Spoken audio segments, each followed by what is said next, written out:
Brief here, do a quick introduction here and tell you a little bit about how we got here. When we were setting up to go to the Geneva Motor Show, I asked Elon, where else would you like to go in Europe? I'll go over there, go see some customers, and spend some time. And so he thought about it for a minute, and the first thing he said, after thinking about it, was, we should go to Norway. We should go to Norway and thank them for their support. And I was like, okay, we'll go to Norway, and then we set up some other places to go as well. And then as time got closer, what happened is there were other things that sort of took priority, like sending a rocket to the International Space Station. So that sort of took a little bit of time off the front, and then some other engagements had to take some time off the back. So it ended up that we could only go to actually one place other than Geneva. So I said, well, Elon, where would you like to go? And he thought about it for a minute, and he said, we should go to Norway. We should go to Norway. So this is the only place we're going. Of all the other countries, this is the only place we're going in Europe. And then So the next step was, what should we do while we're there? And we got to thinking about it. Well, there's such a great reception here of Model S and Tesla. Why is that, and what should we do? So what we did is we thought a little bit about it, and thought about Norway and what you like to do here. And you're very active. You do a lot of outdoor things. A lot of you have cabins that you go to, and you do those things in the winter. So what we thought we would do is we'd sort of create a setup for you to see how Model S sort of handles in those things. So what I'd like to do is I'd like to just turn it over a second here to Frederick to sort of tell you what he's done in the last 2 days. So thank you. A little bit of an explanation here. No, thank you, George. It's been a pleasure. I've been driving the Model S from Bergen to Oslo, and it's fun. It's really, really fun. We started off with around 470 kilometers on the charge, and then we had some filming. So I think we started from Bergen with 450 kilometers. And we did drive normally and had fun, and it's quite a lot of climbing, and it was quite rough weather condition, a lot of snow and slush up in the mountain. And we had 100 kilometers left when we come to Geilo. And we charged there, so we had 350 kilometers went down here. And we had only one problem. We didn't get up the garage door this morning. That was where we're a little late. That has nothing to do with the electrical car. but I've been driving electrical cars since '89, and this has always been a number 2 car. I mean, in Norway we don't need any other car than this kind of cars. And we're very proud of what we have achieved of framework and incentives in Norway. I think we have also now managed to get a commitment in the parliament that this framework will at least stay until 2017. And I think this car will be the most sold in Norway within a short time when you start to deliver and more people start to see the performance of it. So we had a lot of fun. It was Terje Håkonsen, the snowboarder, and me. We were driving down from Geilo this morning, and yeah, when you drive the car, you understand that you do space science and business also, because the future is here now. Thank you. And, thank you. And everything that was told from the company on the performance, on the range, it's okay. We had cold weather, we had slushy roads, we have everything that should not be positive, and it works very fine. Right. And what temperature were you up? It went to like -7? -7, yeah. And we climbed 1,250 meters up, and it's quite much up and down. And I was surprised how little extra energy consuming it was when we go uphill. And when we go downhill, you have a long distance, and yeah, I still have my license. Excellent. So, but that's not the car's fault. Right. No, it's excellent. No need to pollute when you're driving anymore. Thank you. Thank you. So yeah, as George was saying, this is I'm only coming to two countries. One was Switzerland because of the European Auto Show, and then the other one was Norway. And it was really just to say thank you in person. That's really the reason I came here, because Norway has got the highest per capita orders for the Model S. And I think Norway actually is likely to be the world leader in electric cars per capita. I think that's pretty awesome, and to set a great example for the rest of the world. And you may have read that sometimes we get some criticism that maybe our car doesn't work in the cold, and this is not true. And I try telling people, hey, you know where our #1 per capita sales are? Norway. Norway is not a hot place. Okay. Summer is good, but winter gets pretty cold. So, in fact, even before the Model S, this is before the Tesla Roadster, our sports car. The person who has the most number of Tesla cars is a Norwegian, Jens Kvartholm. And the reason I met him was because when we opened the Milan store, he bought a lantern. So he flew his family from Norway to meet me at that store to give me a lantern. And I thought, he didn't have to do that. So I think that's indicative of the spirit of the people that I've met from Norway. And I know there's people are going to say, okay, well, what about, is it just about tax incentives? It can't just be about tax incentives, because in the Netherlands and in Denmark, they also have no tax on electric cars. And yet there's a huge difference in per capita purchases of our car. So it's much more than that. And so I just want to come say, thanks in person, and to also say that we're going to try to, we're a small company, so we don't have a lot of resources, we don't have like a lot of marketing money or anything like that. But but there are a few things we can do to reciprocate. One of them is we're going to make sure that the first Tesla superchargers outside of the United States are in Norway.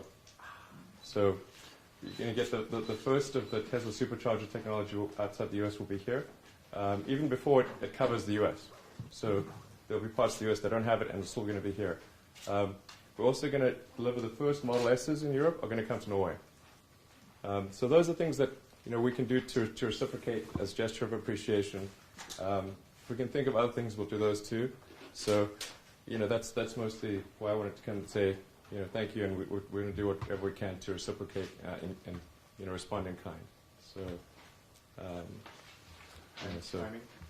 Oh yeah, timing. So when are these cars arriving? So we start production on the European spec Model S in June, and then first deliveries are expected in July.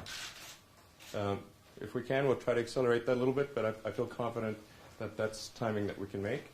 And we're going to allocate a disproportionate number of cars, like a lot of cars in our June production to the European spec and to Norway in particular. Like I said, we want to do everything we reasonably can to respond in kind. And if you order today, when will you get a copy? If you would order today, right? Exactly. Exactly. This is why I'm the engineer. If you order today, you should get your car in approximately October of this year. But the reservation rate is increasing quite a bit worldwide. So if you're interested in getting a car this year, I would recommend placing a reservation quite soon, because within a few months we will have sold all the cars for this year. So, yeah. Anything else? Yeah, absolutely. Any what questions can I answer for people? We should where we're opening. So we're going to have service centers and stores in Oslo. We already have one in Oslo, but in Bergen and Trondheim. Right. And the supercharger network will cover all of Norway. We're going to focus first, of course, on the Oslo, Bergen, Trondheim, and also enable travel to Stockholm, because essentially the common routes is where we're going to focus on the supercharger installation. The Model S will also be compatible with all existing charging installations, or I wouldn't say all, but certainly virtually all existing charge installations in Norway. So it'll be able to use existing stuff as well as the supercharger system. The plug is the Menikeys plug. And we'll be using the Menikeys sort of standard plug, and so it should be compatible with almost anything. Yeah. And 3 bays. 3 bays, yeah. When will we start building the superchargers? We actually have superchargers. We keep. You mean when do we start installing them? I think we'll probably in the June, July timeframe. So we'll try to get them a little bit ahead of the car arrival, and most of the installation will occur probably this summer. Yeah. And an important point I should mention with the superchargers is that the charging is provided for free. So there's no charge. So essentially, you get free long-distance travel. And it's forever. It's not short-term. So, yeah. So free long-distance travel forever seems like a pretty good deal. And yeah, exactly. And then what we're going to do is put solar panels over the supercharger locations, and the solar panels will generate more electricity over the course of the year than the cars consume. So obviously during the winter, we'll be drawing from the electricity grid. Obviously there's a huge amount of hydroelectric power. And then during the summer, we'll be generating excess electricity back to the grid for the superchargers. So they are neutral to positive in terms of energy generation versus consumed. And I think that's an important characteristic to lower the operating cost of the supercharger, in fact.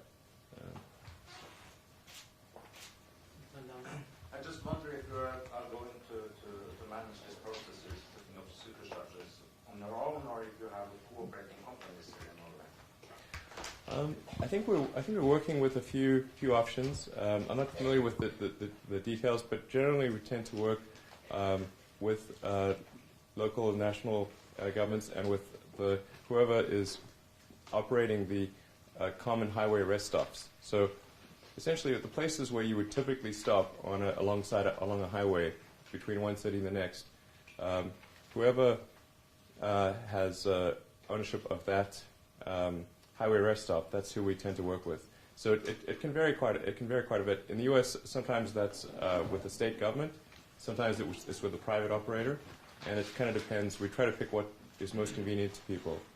And like I said, we work with existing highway rest stops where people are stopping anyway in order to go to the restroom, grab a meal, have a coffee, and then you can plug your car in, and by the time you come back from restroom, meal, coffee, getting a coffee, then your car is ready to go again. Because the supercharger, the right way to use the supercharger is to sort of stop for half an hour after maybe 2 or 3 hours of driving, and then after half an hour, it's replenished the 2 or 3 hours of driving, and you can continue your journey. That's approximately the convenience inflection point. Is that ratio of 5-to-1 to 8-to-1 in terms of drive time to stop time. That's what people do anyway with a gasoline car. And so if you can achieve that level with an electric car and it's free, it seems like a logical thing to do. As Anders, we can represent T2 News here in Oslo. Everyone seems pretty stoked about what you're presenting here. But can you give us some facts and figures? How many cars have been ordered here in Norway and worldwide? Yeah, it's about 1,000 in Norway, and then worldwide it's about we're approaching, well, including cars that have been delivered as well as cars that have been ordered, it's approaching 20,000.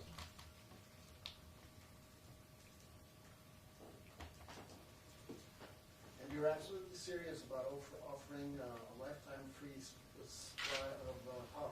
You have it on camera. Yep.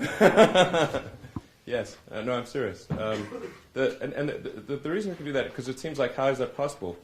And I think we always try to say, hey, the cost of operating an electric car is so much less than a gasoline car because the cost of electricity is so much more efficient to generate electricity at a power plant. Or if you've got hydropower, I mean, the water's just falling down. I mean, you may as well use it. So the cost of electricity is is just, it's so much lower, and electric cars are so efficient that the cost relative to petroleum is maybe 1/10 of what the petroleum cost is. So,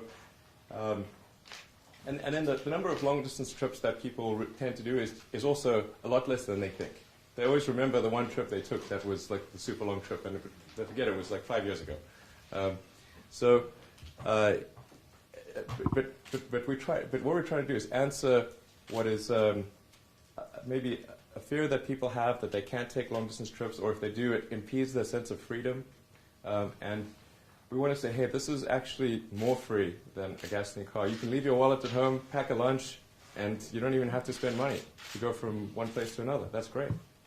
And then, you know, when you have, since we work with existing highway rest stops, we don't even need any additional, like the incremental construction cost is tiny, because we use existing parking spaces. We put the solar panel over the existing parking spaces. We have the supercharging connectors, and for the supercharger we essentially use the same charger that we're able to mass produce that's built into the car, but we take those and we run a bunch of them in series and parallel to create the supercharger. So the supercharger electronics cost maybe $20,000. It's not very much. And the Model S has so much range that you don't need very many stops to go from one place to another. You know, so it's you know, even in a sort of Norwegian winter, it's sort of on the order of a 400 kilometer range. So. Yeah, my name is Geir Svara. I'm presenting V-Men magazine. The model Tesla X, Norway is a sub-country. When can we expect to see the first cars in Norway? Right, for the X, to be clear. So the S is the sedan, the X is the SUV. Yeah, I'm thinking about the X. Yeah, and so the X would be 2015. 2015. Yeah. Okay. We'll start production of the X late next year, and the first deliveries in Europe will be sometime in 2015. Okay, so they can be here in 2015. Yeah. Now, I should say that the Model S, although it is a two-wheel drive, works quite well in snow and ice. In fact, we have videos on our website showing the car maneuvering on a surface that consists entirely of ice and snow. So it can do slalom maneuvers. Yeah. In fact, I don't know if we'll get this sense of humor, but I don't know if anybody's seen a movie called Spinal Tap, but the volume in the Model S goes to 11, and I have this sort of idea of doing I know this is going to probably get picked up horribly, but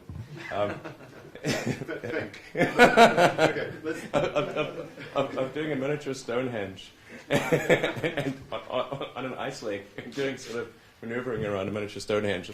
I think probably me and about 6 other people would find that funny, but you know, I thought that might be a fun thing to do.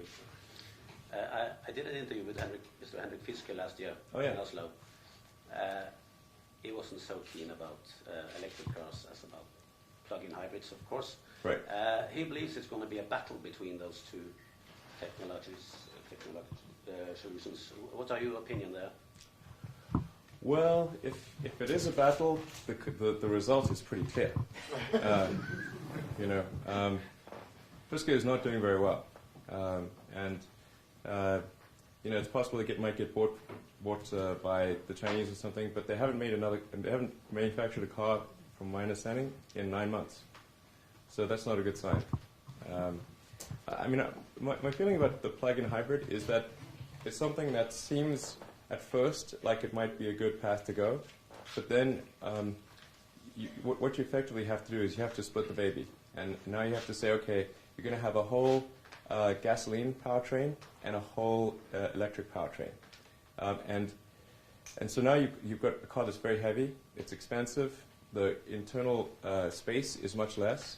I mean, if you've driven in the Fisker, then you see what I mean.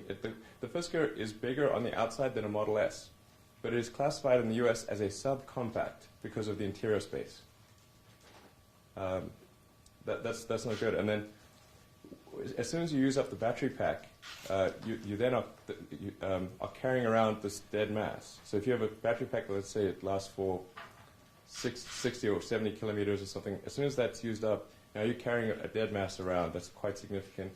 And generally the gasoline powertrain is a little underpowered for the size of the car, and so you have something that feels quite anemic. It doesn't feel good. So I'd say that plug-in hybrids are sort of like an amphibian. Not great in the water, not great on land, bit of a mix. But most species are not amphibians. The gentleman in the left. Thank you. I have two questions. One is hopefully an easy yes or no question, and the second one might be slightly more difficult to answer.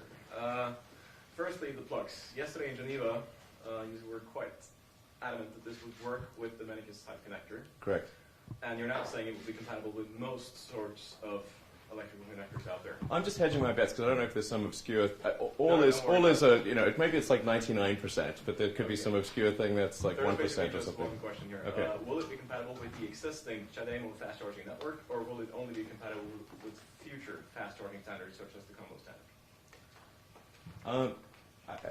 Our intent is that it will be compatible with all significant standards that exist in Europe, Including CHAdeMO?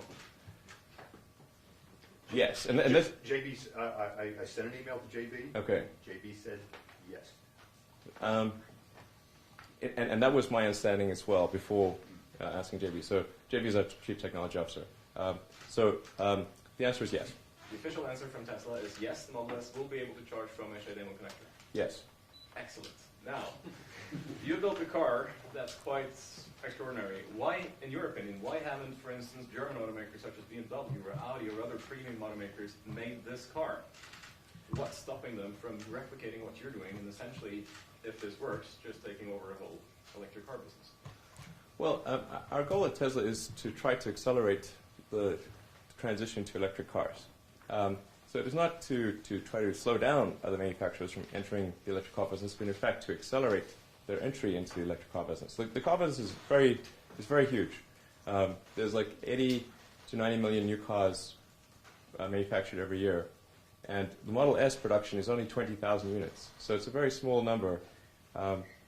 And in order to accelerate the advent of electric cars, we actually work with Mercedes and Toyota to produce electric cars. So we actually supply Mercedes with electric powertrains and have for the smart car, electric smart, the electric A-Class, and coming up the electric B-Class, which will be the biggest electric car program in Daimler or Mercedes history. And in fact, bigger than, I think, all past electric programs put together. So we're trying to help move in that direction, and then for Toyota, we create the electric RAV4. We do the battery pack, motor, the whole powertrain for the electric RAV4, which Toyota is currently already selling in the US, and presumably will do the same in Europe and elsewhere. So, as for why there aren't electric sedans like the Model S, I think it's just a matter of time. I think now that we've shown that it's possible to create a compelling electric sedan, I think we'll see the big manufacturers start to change their plans and to create electric sedans as well. At least I hope that is the case.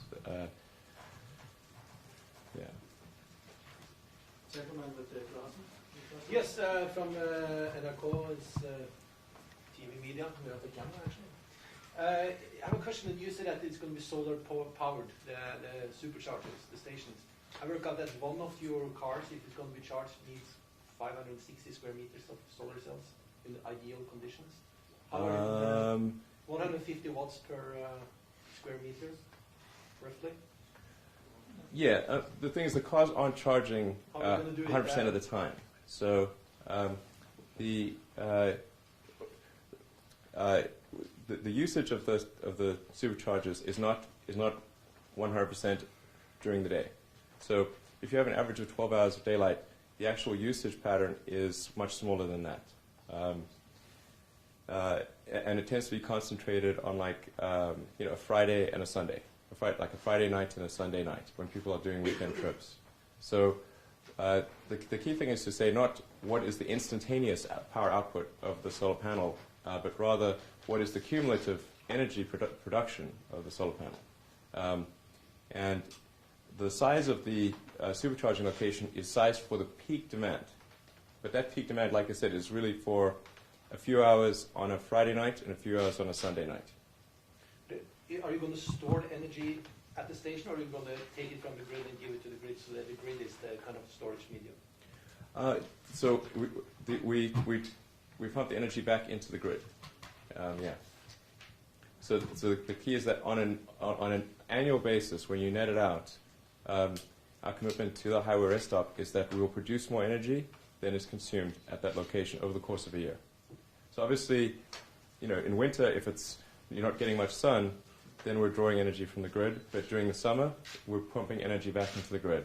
And that actually tends to work out okay because in summer people tend to use air conditioners and there's more activity. So it tends to match the demand of the grid. The largest and the most expensive installation in the supercharger concept is the solar cells, isn't it? On an initial installation basis, it is the solar panels are in fact the biggest expense. Yeah, that's correct. It's roughly half the cost of the supercharger. Like our expectation is roughly $250,000 per solar installation. Oh, sorry, $250,000 per supercharger installation, and about half of that is the solar panels.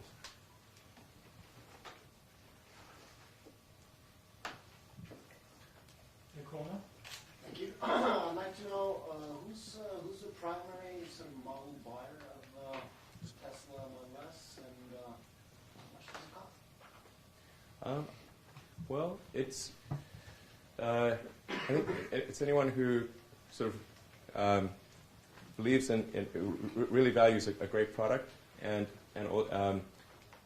you don't have to be someone who is a super environmentalist, because our goal is really to create something that's a better car than any other car. So in fact, we won last year the Motor Trend Car of the Year worldwide of any car, period, not just the best electric car. We won Automobile Magazine Automobile of the Year, and so I think it's important to emphasize, like, the Model S is not just for people who believe strongly in the environment. It's actually for anyone who wants a really great product.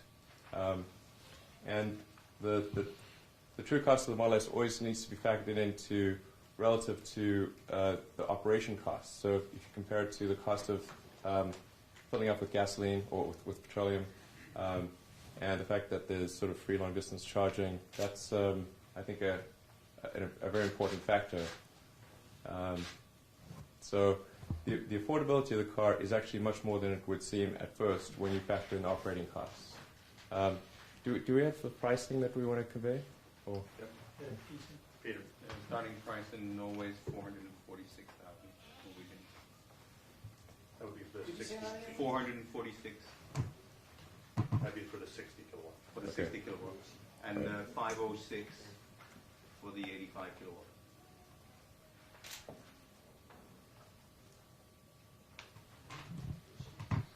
More questions? Yes. You did have a data log on the Tesla S that the New York Times borrowed. Right. Will you also have that when Norwegian motor journalists tests? We have a policy of always logging our test drives, but we've never really had to do anything with the logs because people are always pretty accurate, or if they're off by small amounts, The thing that really bothered us about that particular test drive was that it was actually off by a lot, and it was not an accurate characterization of the drive. Whereas one could say, okay, it's an accident if there's one or two things that are inaccurate, or maybe some of the data points are positive, some of them are negative, because then it's just saying, okay, it's an accident, in terms of the representation. But if every data point is negative, it's not an accident.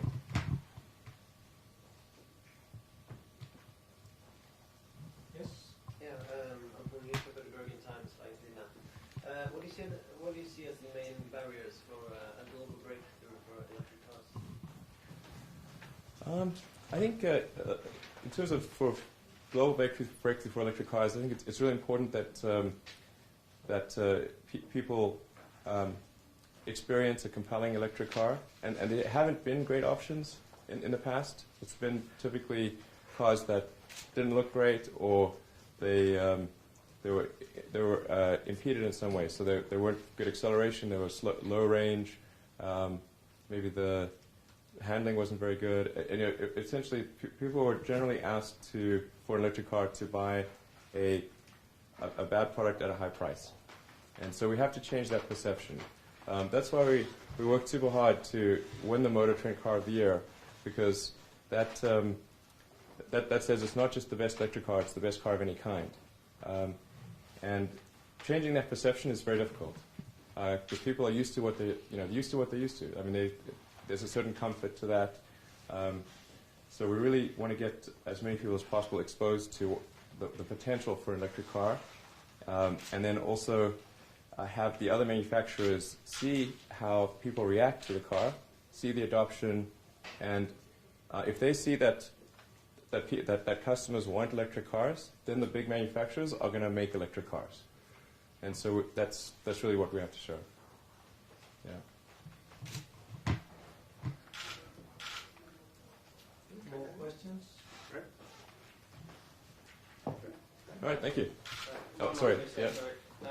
When big companies like BMW and Audi and so on are going to produce electric cars, what are you going to do then when they are coming in with huge amount of money? Well, one of two things will happen. Either our cars are good and people will buy them, or they're not, and we will die.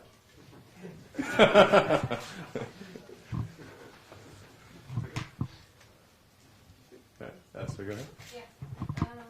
You have all control of the retail, the sales, and the concept stores and technology frontiers. Is it correct to draw a parallel between Tesla and Apple? Well, George did work at that company before, and in fact was a key person responsible for the Apple stores. So there's a lot to learn from the way Apple did its retail concept. I mean, for cars, it is different because you've got servicing. That's a very significant part of vehicle ownership. And a car is also an asset that people have for a much longer time, and it's a much bigger investment. It's a much tougher decision that people have to make, because a car is the biggest single integrated item that somebody buys apart from a house usually. So we do have a lot more to sort of think about than selling consumer electronics. It's a more complicated problem, but I do think there's a lot that Apple did right in the retail experience. Most importantly, I think you want to create a store where people are drawn to the store. Like if you pass by, you want to feel like you magnetically, like you have a desire to go to the store. And when you leave the store, the most important thing that we tell people in the Tesla stores, the most important job is make sure that somebody looks forward to coming back to the store again. Then you've done a good job. So, and I don't know what it's like in Norway, but in the U.S. that's not usually the experience when you buy a car.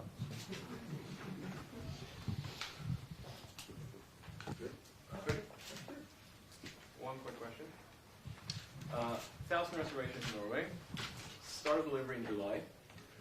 If you're supposed to deliver everything in Norway by the end of the year, that means roughly you have to hand out at least one car, slightly more than that, per working hour throughout the rest of the year. Will you be able to do that with the current setup of the logistics in Norway for the Tesla Model S? Yeah, I'm confident that we'll be able to deliver all of the cars that Norwegians have ordered this year.